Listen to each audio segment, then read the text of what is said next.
Hello again and welcome back to Savvy Charmed Life. Today I'm going to be showing you my hybrid teacher planner for the year of 2020-2021. Okay, so first things first is that last year I did purchase an Erin Condren teacher planner. And this is, I've started like frankenplanning, so this is kind of like destroyed now. This is not what it looked like originally. But I just wasn't able to fully utilize it because I am a special education teacher, more specifically a teacher of the blind and visually impaired. And the regular Erin Condren teacher planner just did not suit my needs. I'm not the kind of person that's going to use a full week lesson plan kind of setup like this. Originally I thought I would be able to use it because the past 2 years I've been an independent contractor and I have lots of different like facets of like what I do. So first I wanted to kind of separate it into like the different parts of my life. So I was going to do my business and then my early intervention and then personal and then the school district that I was working with and then my CDI mentor group and then also teach a college class for 1 quarter. So like I thought I could put that here and I thought I could like do all the different parts of my life, but it just didn't end up panning out well for me. I did use, I can't show you because it would give you like the students' names, but I did use the back for some data collection, and then I also used the checklist pages for my college course that I was teaching to keep track of assignments that students were turning in. I did like the paper, I liked the size, I liked how much space there was, and I like, of course, because it's Erin Condren, how beautiful it was, but I just didn't utilize it and it didn't fit my needs. So this year I decided to go back to a binder system, which is what I had done the year before. I know that Erin Condren came out with their own teacher planner binder this year and it was extremely tempting. I was watching all of the videos. I'm on the Erin Condren teacher planner Facebook group still. I was like keeping track. I was so tempted to buy the binder and then kind of frankenplan using their binder system. I'm not a fan of Erin Condren's like the actual physical binder. Like I prefer a sturdy plastic binder that opens flat and that you can get like a good flat coil bind for it. So I like that you can get better binders that will be sturdier and easier to use. So that was part of the reason why I felt like the binder would be a waste of money.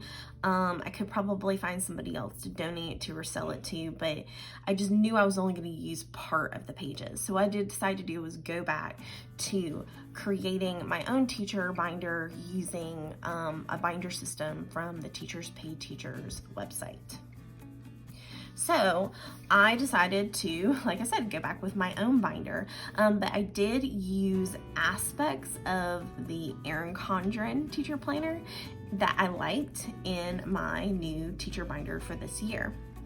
So what I did was I took the cover off that was originally on my Erin Condren teacher planner and cut off the coil attachment and then just inserted it into the front and the back of the binder, so that I still have the decorative element that I like. I'm using this beautiful like pink coral kind of color binder, and then the cover that I had last year on my teacher binder, teacher planner, the coiled teacher planner from Erin Condren, was this beautiful florally coral and yellow, and it had my name on it. So I'm still incorporating the decorative element that I loved from Erin Condren. Like what's beautiful about Erin Condren is everybody loves their covers. So I'm still using an Erin Condren cover.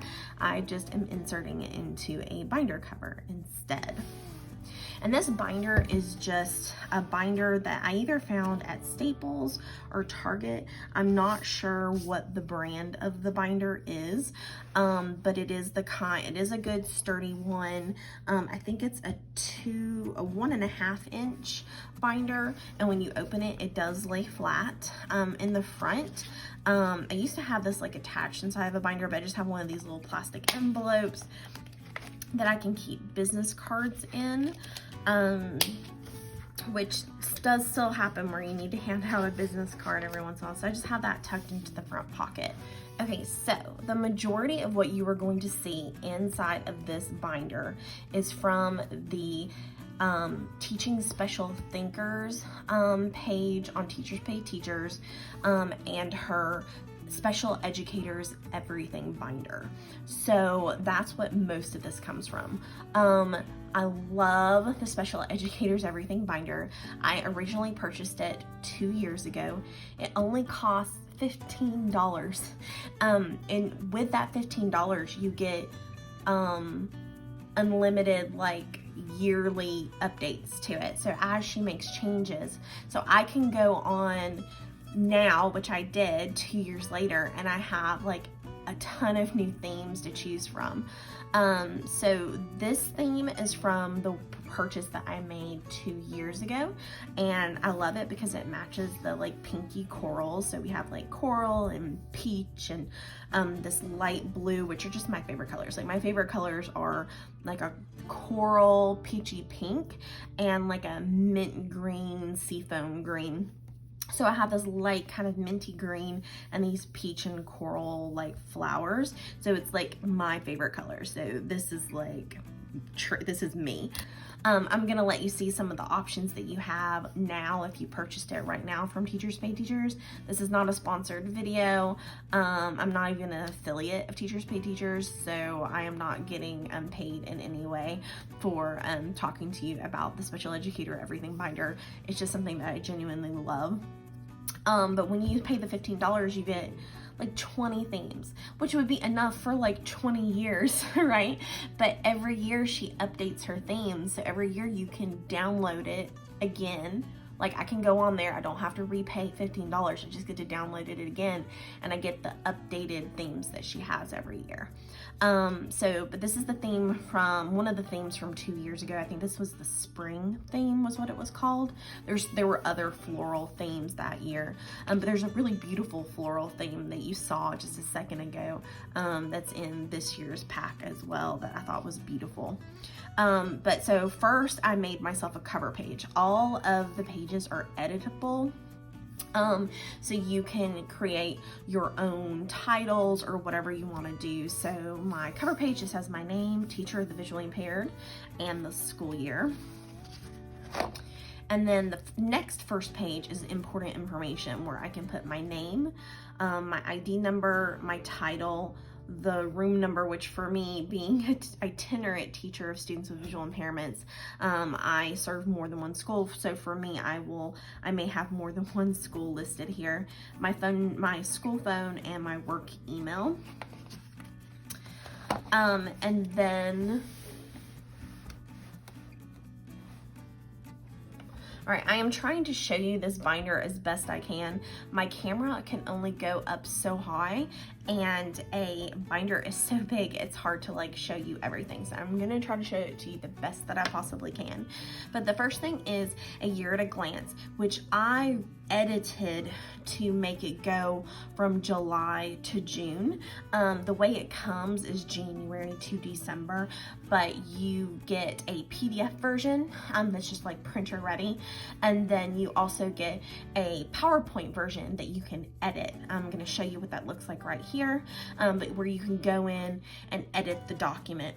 So I went in and edited it and made my year at a glance July to June. So on my year at a glance, I'm going to include things like our school holidays, if there's any testing going on, which it looks like we may have standardized testing waived again this school year, but maybe IEP meetings, like anything major that's going on, obviously will go here.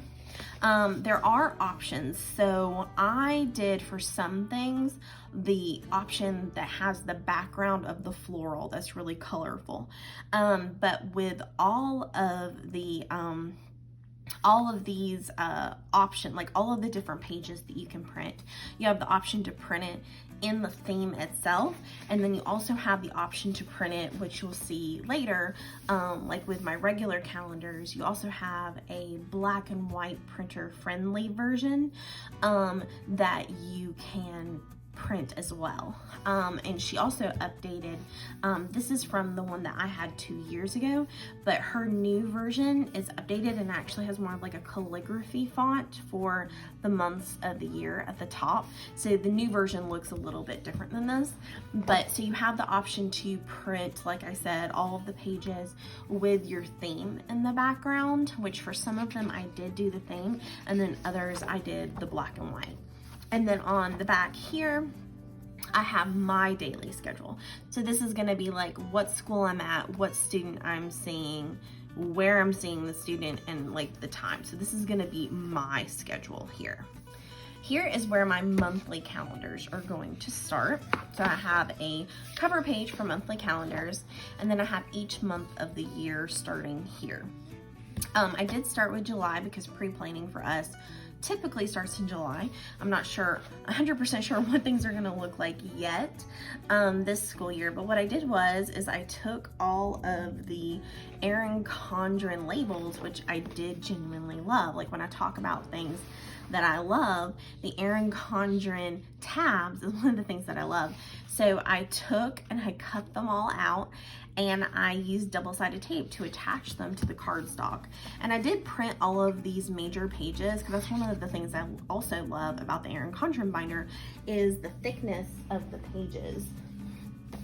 I can't remember, I'll pull it up and give it to you like as a note on the video, but what the weight is of the Erin Condren paper, but this Erin Condren paper is one of the things that people love. And so I wanted to kind of pull that into my binder. So I am using cardstock, but it's not super thick cardstock. It's a lighter weight cardstock, but I will link in the description box below all the products. I will link Teaching Special Thinkers information in the description box, as well as any additional products that I use to make this binder. But I did use a lighter weight cardstock for all of my pages because I wanted the book to be sturdy.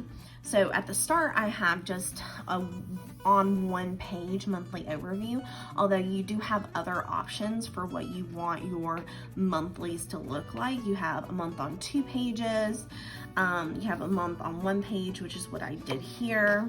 And so here, because like I said before, I'm not a typical teacher that is writing lesson plans for like a whole class on a weekly basis or multiple classes on a weekly basis. So I write individual lesson plans for students. And I'm going to give you a couple of examples of what those like individual lesson plans look like for me, if anybody is curious, other special ed teachers or teachers of the blind out there. So I write like a weekly schedule lesson plan for a student that I follow pretty much every week. And the only thing that really changes from week to week are little tweaks based on like how the child's progressing. So for me, like I said, I have an individual lesson plan, which I'll put like in the student section of what that specific student's weekly lesson plan looks like. So I'm not filling in a whole week's worth of lesson plans for a whole class or for multiple classes like a typical teacher would. So what I did in my calendar section is like I said, I gave myself a month at a glance on 1 page, and then I gave myself weekly pages. So this is one of the options that you have in the Special Educators Everything binder. So I did a week of, the week of, and I did 5 for each month, as you can see. And this is just where I can put, basic overview things. I mean, I can put notes for myself, like if a student is doing a if my student is going to be having like a unit on geometric shapes or something and I want to write a note about that, I can do that. But I can also write, like, you know, when I have a faculty meeting or when I have a training or an IEP meeting or whatever, like that, you know, just like my daily events are gonna go here, and then major to-dos for that particular week. So that's what I'm doing every single month. Is I have, here's August, of course, I have the month on one page and then 5 weekly pages. So that's what I'm gonna do for all of my months, and that's pretty much how I set up the whole thing. So as you can see, I use the Erin Condren tabs on every single month. I put July through May in here because we're usually done by Memorial Day and I didn't want to overfill my binder. I did go ahead and make June in case I need it, but for now I just have July through May, and if I need extra space I can always take out July once July is finished. So the next section I have in here is my caseload information section. And what I did at the back is that I didn't have the monthly, you know, Erin Condren tabs anymore. So what I did is I made my own tabs. And I know the purple doesn't perfectly match, but it's the color that I had in extra cardstock. So it's purple. Like I said, no, I really should like try to buy some like peach or like mint green cardstock and remake these, but I've already made them and I used the cardstock that I had on hand, so I apologize that doesn't perfectly match. I'm not a perfectionist, so it's not going to bother me. But so I basically took like one of the extra tabs that I had before I stuck them on and used it as a kind of like a stencil to outline the shape of what a tab needed to look like. And then I just used my I actually think I printed these. So I used like, you can get like the Avery label, what are they called? Like the, they're not stencils, just like if you're gonna print Avery labels, and you can get the, like the guides online where you can like download it, open it in Word, type in what your labels are, and that's basically what I did. So I just printed some Avery guides and printed my labels and then cut them out in the shape that they needed to be, and double-sided tape them onto the back of the cardstock. So the first section I have is caseload information section. This is the caseload snapshot, which some itinerant teachers may have like 20 or more students and may need more than one of these and could fill up the whole page. I will only have 2 to 3 students because I have a couple of heavy load students this year, so I'm only going to fill in a couple of the spaces. But the caseload snapshot, you have their name, grade, date of birth, age, student ID number, service code, OT, PT, speech language, last IEP, next IEP due, last eligibility, next eligibility due. I'm not sure what MPW stands for, percent in special ed, LRE code, and whether they get extended school year or not. So like I said, I'm not gonna fill that one up, but I will utilize it. The next one is a student list where I can just fill in, have just like a quick, you know, like quick at a glance, their name, their ID number, and their birthday. And that's all I have right now in caseload information, but I think I may add more to it later. So then the next section is student information. Another just quick at a glance student info where you can put their name, date of birth, grade, the contacts, like the emergency contacts, whether they have allergies, what their transportation is, that sort of thing. So like I said, I've only done 2 for right now, because I know I have 2 Braille students and I may have a 3rd student. So for right now, I just printed 2 on a page. I like that this is just like, I can see 2 students at once right here. And then for each student, I did 3 pages, I think. I did the IEP snapshot page, where you can fill out their student name, date of birth, grade, teacher, exceptionality, annual IEP due, re-eval due, special services, related services, classroom accommodations, testing accommodations, and a place to put like an overview of their goals. And then I have a weekly specials page. And this is like where you can kind of see the difference between like the printer friendly versions that are just black and white to having where it has the like back, you know, your theme background on it. So a weekly specials page, and then a library books page, because for students who read Braille, you are borrowing books from the National Library Service, and the warehouse for the physical Braille books are all in one place in one state, and that's Utah. So you're borrowing them, and then once they're done, you're shipping them back. They also read books digitally and audio and all of that fun stuff. But the physical books, I like to keep track of what I've ordered, when we got it, and when I've mailed it back. So I can keep track of all of that. So those are the 3 pages: the IEP snapshot, weekly specials, and library books. I may add more into the student information section, but for now, that's what I'm doing. And once I add the actual student info onto the documents, I may use some little tabs to like add in, like, you know, like a tab for their name. Then I'm gonna have a data collection section, which I don't have any documents in yet, because I like to make my own data collection forms. And then I have a parent communication section, and there were several options for parent communication logs. This is the one that I liked the best, and I went ahead and just printed several of them. But you have where you put their student name, the contacts, you know, parent, grandparent, whatever, and then it has a spot to put the date that you contacted them, the time, how you contacted them, like email, text, you know, phone call, whatever, why you're trying to contact them, whether you actually reach them, and then what the outcome of the communication was. And then my next section is a meetings and professional development section.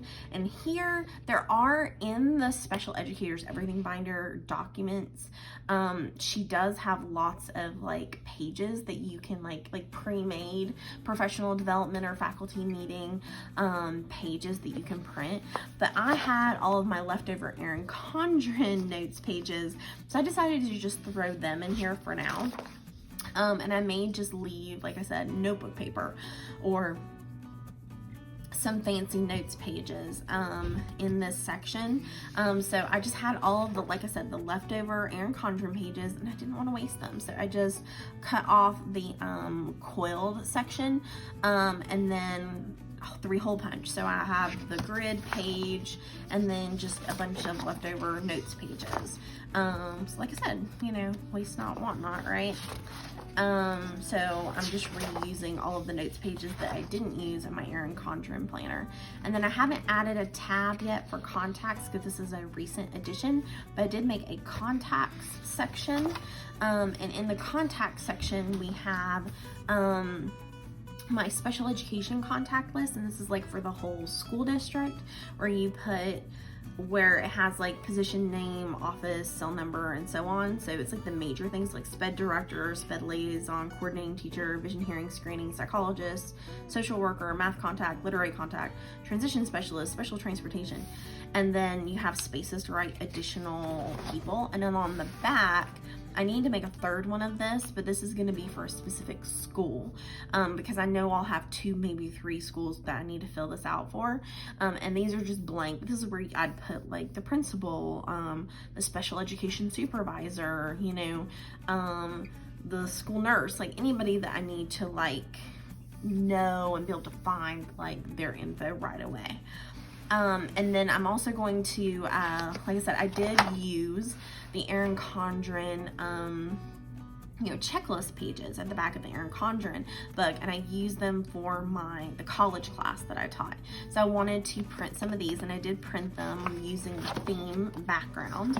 But I'm going to create a title page for the checklist, and add that as a section. So I did go ahead and make a few of those because, like I said, I like to use those for the college class that I teach. And then at the back, this is the section that is more specific to my needs as a teacher of the visually impaired. So I basically have this 3-hole punched folder that has multiple pockets in it, and then they're labeled for specific things that I have needs for. So the first section is review, and this is where if I get a new eye report or a psychological report or something that I need to read through and review, then it'll go here. The back section is fax mail. So this would be like if I get, a signed eye report by a parent that needs to be sent to an eye doctor, then it would go here. Or if I get, a child signs up for, a camp or an activity and I need to send it off to the organization, then it'll go here. The next section is the research section, and this will be like if I read like a journal article or something, or get a new, let's say I reviewed the eye report that I put originally here, but I want to research the condition because I've never heard of the condition before, or the child, in addition to an ocular condition that I'm aware of, also has a rare genetic condition that I'd like to research. Or let's say I read like an article and I am interested and would like to learn more about, the technique that they talked about in the article or something, then that would go here. Like I want to research it further. The section on the back is file, and this would be like things that like I need to file away for my own purposes, as well as like if I get a signed document from a parent, like a consent to evaluate or something, and I need to send it in to be digitized, then it'll go in the file section. This section is the produce section, and this will be like, as a teacher of the blind, we have to produce materials for our students into a tactile format or into Braille, of course. And so I may get a worksheet or something from the teacher and I need to make sure it gets produced in Braille, then I'm gonna put it here. And then the section on the back is translate. So my students, when they are young, still write on a Perkins Braille writer. And I'll show you pictures here, but it's basically like an old-timey typewriter for Braille. And what comes out of the Braille writer is physical Braille that the average person can't read. I don't read it with my fingers. People always ask that. I read Braille with my eyes, but the teacher can't read it, so I have to translate it by hand and then get it back to the teacher for them to be able to grade what the child wrote. So anything that I get that I need to translate is going to go into this pocket. So that is my hybrid special educator binder that I hope will meet my needs this school year. And I do also have a ton of stickers left over from my Erin Condren teacher planner from last year. So I'm definitely going to be using these to, decorate and set up my new planner as well. Okay, thank you so much for watching. If you love this content, please make sure to hit like. And if you'd like to see more content that is planner related, then please hit subscribe. I would love to have you back and be a part of this Savvy Charmed Life family. And yeah, so I will see you next time. Okay, bye.